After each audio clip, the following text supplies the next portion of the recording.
Hello दोस्तों, नमस्कार। स्वागत है आप सभी का आईटीआई स्टडी पॉइंट में और मैं अभिषेक आप सभी का स्वागत करते हैं।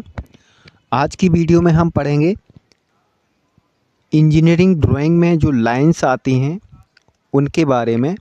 तो लाइन कितने प्रकार की होती हैं और क्या क्या जो कौन सी लाइन है उसको कहाँ पे यूज़ किया जाता है, इसके बारे में जानेंगे। इसके बाद हम टाइप्स ऑफ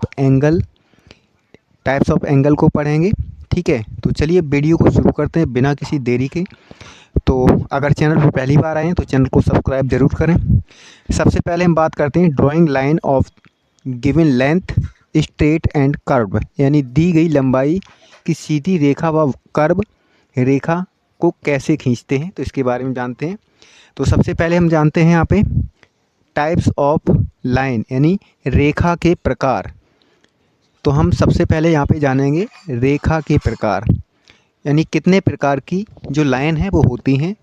तो यहाँ पे सबसे पहले हम जानेंगे पॉइंट, यानी बिंदु जो है या पॉइंट जो होता है वो क्या होता है। तो बिंदु की हम परिभाषा को समझते हैं। बिंदु एक निश्चित स्थान को दर्शाता है और इसकी कोई लंबाई और मोटाई या चौड़ाई नहीं होती है। ठीक है ना। बिंदु किसी प्रयोग की जाने वाली पेंसिल अथवा पॉइंट या बॉल पेन होता है उसका जो पेन का जो नोक होती है उससे भी छोटी होती है, तो इसको क्या कहा जाता है, बिंदु डॉट। ठीक है, तो ये आपका क्या कहलाता है, इसको पॉइंट कहा जाता है, जैसे कि आप यहाँ पे चित्र में देख पा रहे होंगे। दूसरा हम बात करते हैं रेखा यानी लाइन। रेखा, अब रेखा क्या है इसको हम समझते हैं, इसकी डेफिनेशन को समझते हैं। रेखा बहुत से बिंदुओं को जोड़कर खींची जाती है, यानी कोई जो डॉट डॉट बिंदु होते हैं उनको जोड़ करके खींची जाती है और इसकी लंबाई होती है परंतु इसकी कोई चौड़ाई नहीं होती है तथा इसके छोर भी नहीं होते हैं, यानी इसमें कोई सिरे नहीं होते हैं। यानी जो लाइन होती है इसको कितना भी बड़ा किया जा सकता है। ठीक है, तो आप कह सकते हैं यानी रेखा बहुत से बिंदुओं को जोड़कर खींची जाती है और इनकी लंबाई नहीं होती है परंतु इनकी लंबाई होती है परंतु इनकी चौड़ाई नहीं होती है। ठीक है, तो ये है आपका लाइन, जिसको हम लाइन कहते हैं। ठीक है, अब हम बात करते हैं जो लाइन होती है, रेखा को दो भागों में विभाजित किया गया है। इसमें सबसे पहले हम देखेंगे एक सीधी रेखा यानी स्ट्रेट लाइन और दूसरी है आपका वक्र रेखा। ठीक है, तो सीधी रेखा कौन सी होती है, अब हम सीधी रेखा के बारे में जानेंगे। लाइन, सीधी रेखा दो बिंदुओं के बीच की न्यूनतम दूरी होती है, यानी दो पॉइंट हैं उनके बीच की जो न्यूनतम दूरी होती है उसको हम सीधी रेखा कहते हैं। इसमें केवल लंबाई होती है, चौड़ाई नहीं होती है। ठीक है, यानी इसकी लंबाई होती है, चौड़ाई नहीं होती है। कहने का मतलब जो रेखा जो है आपकी सीधी रेखा दो बिंदुओं के बीच की दूरी होती है और इसमें केवल लंबाई होती है, चौड़ाई नहीं होती है। ठीक है, तो ये आपका क्या हो गई, सीधी रेखा। अब इसी के साथ हम बात करते हैं क्षैतिज रेखा यानी हॉरिजेंटल लाइन। हॉरिजेंटल लाइन जो होती है यह रेखा क्षैतिज तल में समांतर होती है, जैसे ठहरे हुए जल की सतह, यानी पानी देखा होगा, पानी की जो सतह होती है वो कैसी होती है, हॉरिजेंटल लाइन में, हॉरिजेंटल उसमें होती है। ठीक है ना, तो ये आपकी क्या होती है, क्षैतिज रेखा, इसको हम हॉरिजेंटल लाइन कहते हैं। स्क्रीन पे आप देख भी पा रहे होंगे। इसी के साथ हम बात करते हैं ऊर्ध्वाधर रेखा यानी वर्टिकल लाइन। अब वर्टिकल लाइन क्या होती हैं, चलिए जानते हैं। वे रेखाएं जो क्षैतिज तल के लंबवत होती हैं और ऊर्ध्वाधर रेखाएं कहलाती हैं, यानी वे रेखाएं जो क्षैतिज तल के लंबवत होती हैं और ऊर्ध्वाधर रेखाएं कहलाती हैं। इन रेखाओं को प्लम्ब बॉब की सहायता से भी जांचा जा सकता है, जैसे आप यहाँ पे 90 डिग्री का एंगल देख पा रहे हैं एक, और यहाँ पे एक प्लस तरीके का जो बना हुआ है, ये आपका क्या है, ऊर्ध्वाधर लाइन, यानी आपकी ये क्या है, वर्टिकल लाइन कहती है। ठीक है, अब हम बात करते हैं आड़ी अथवा तिरछी रेखा यानी इंक्लाइंड रेखा या इंक्लाइंड लाइन या फिर ऑब्लिक्यूब लाइन कहते हैं इनको। जो रेखा ना तो क्षैतिज और ना ही ऊर्ध्वाधर होती है उसे तिर्यक रेखा कहते हैं। ये रेखाएं विकर्ण, ढलान अथवा तिरछी हो सकती हैं, यानी आप यहाँ पे स्क्रीन में देख सकते हैं तिरछी हो सकती हैं। ठीक है, तो ये है आपकी कैसी, आड़ी या तिरछी रेखा, या इसको इंक्लाइंड लाइन या फिर आपका ऑब्लिक्यूल लाइन कहते हैं। ठीक है, अगली लाइन हम बात करते हैं नेक्स्ट इसी के साथ आगे आती है आपकी वक्रीय रेखा यानी कर्व्ड लाइन। अब वक्रीय रेखा कैसी होती है, चलिए इसको जानते हैं। आपने देखा होगा ये कुछ शेप जो है जैसे सांप चलता है ना, तो उस तरीके की लाइन होती है, वो आपकी कर्व्ड लाइन कहा जाता है इसको, या फिर आपका वक्रीय रेखा कहा जाता है। अब वक्रीय रेखा बिंदुओं का मार्ग होती है, यानी बिंदुओं का मार्ग होती है, निरंतर अपनी दिशा क्या करती रहती है, बदलती रहती है। यानी वो लाइन जो दिशा अपनी बदलती रहती है वो आपकी कर्व या वक्रीय लाइन कहलाती है। इसी के साथ आप बात करते हैं अगली लाइन, समांतर रेखा यानी पैरेलल लाइन। अब पैरेलल लाइन कौन सी होती है, वे लाइन जो एक समान डिस्टेंस पर चलती हैं, यानी एक दूसरे को कहीं पर भी नहीं काटेंगी, वो पैरेलल लाइन या समांतर रेखा कहते हैं। जैसे हम इसको समझते हैं, वे रेखाएं जो एक ही तल में होती हैं तथा कहीं भी एक दूसरे को नहीं काटती, समांतर रेखाएं कहलाती हैं। उनको जब हम बढ़ाते जाते हैं वे आपस में मिलती नहीं। जैसे रेलवे ट्रैक, यानी आपने रेलवे ट्रैक है वो उसको देखा होगा, वो पैरेलल होता है, एक समांतर दूरी पे ये लाइन चलती चली जाती है, वो एक दूसरे को आपस में काटती नहीं, तो ये समांतर रेखा कहलाती है, यानी पैरेलल लाइन कहलाती है। अब हम बात करते हैं लंब रेखाएं, क्या कहते हैं, परपेंडिकुलर लाइन। क्या, परपेंडिकुलर लाइन, जब दो रेखाएं एक दूसरे को 90 डिग्री एंगल पर काटती हैं तो इन रेखाओं को एक दूसरे पर लंब रेखा कहा जाता है। जैसे हमारे घर की जो दीवारें होती हैं, फर्श में लंबवत रेखाएं होती हैं, तो ये क्या होती हैं, लंबवत रेखाएं, यानी एक दूसरे को क्या करती हैं, काट देती हैं।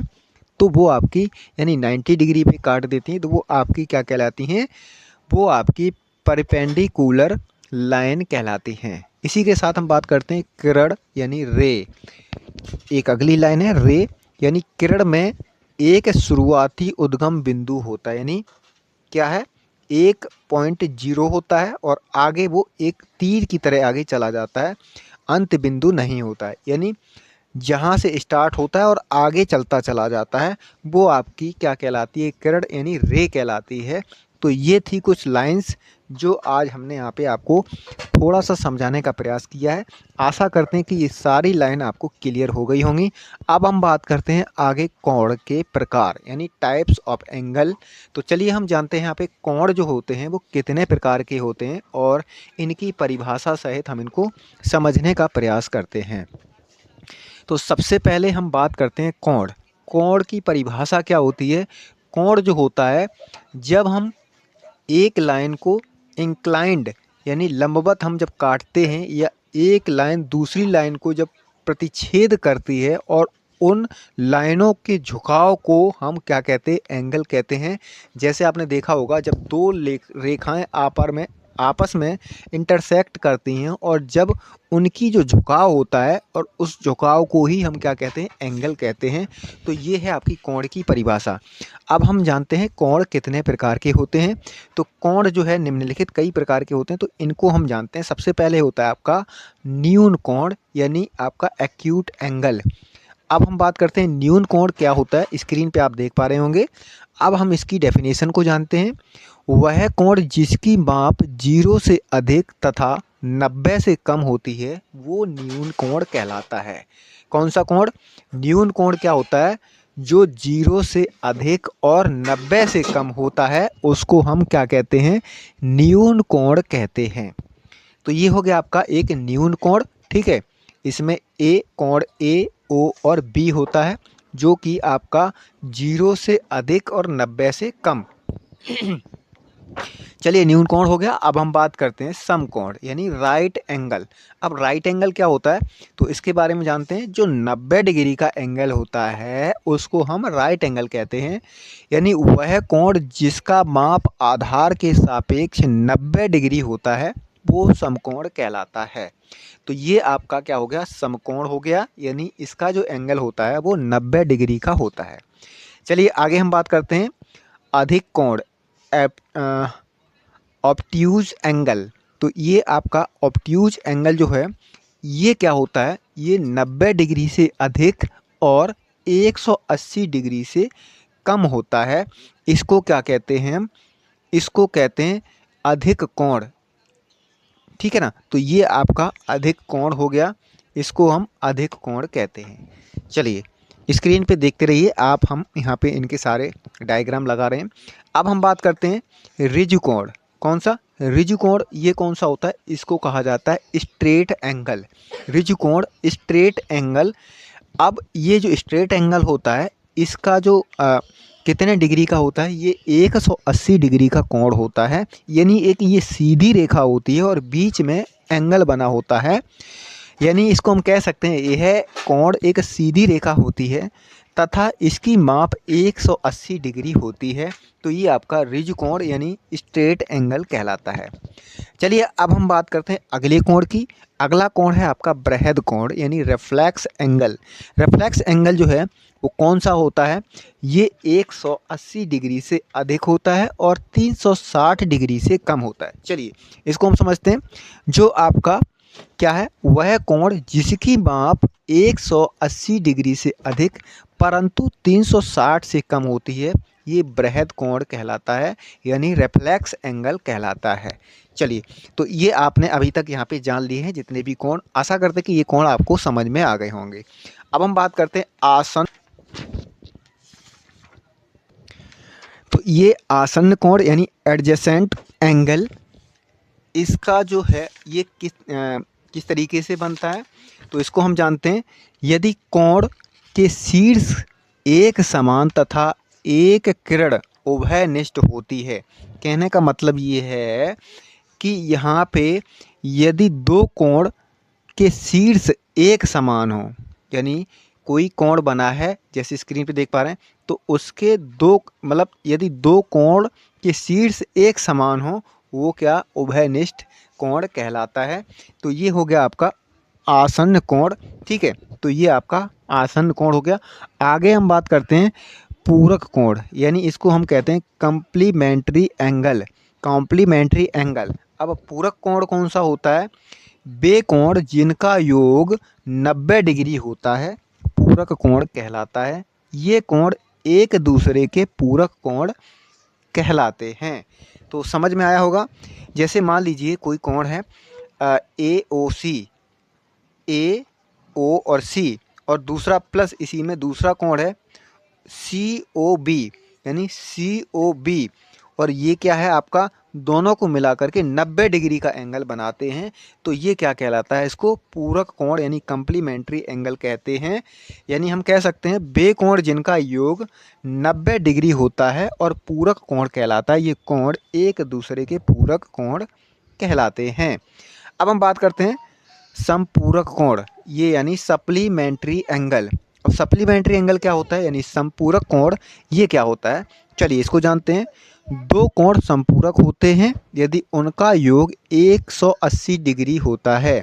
इन दोनों कोणों को एक दूसरे के या एक दूसरे का समपूरक कोण कहा जाता है। अब जैसे यहाँ पे कोण है, अब वो कोण है तो ए ओ सी, एक कोण है ए ओ सी प्लस और दूसरा कोण है आपका सी ओ बी। और ये दोनों क्या हैं? ये दोनों हैं बराबर मिलाकर के 180 डिग्री के। ठीक है, तो ये समपूरक कोण कहलाते हैं। तो ये आपके हो गए कोण समपूरक कोण। ठीक है, तो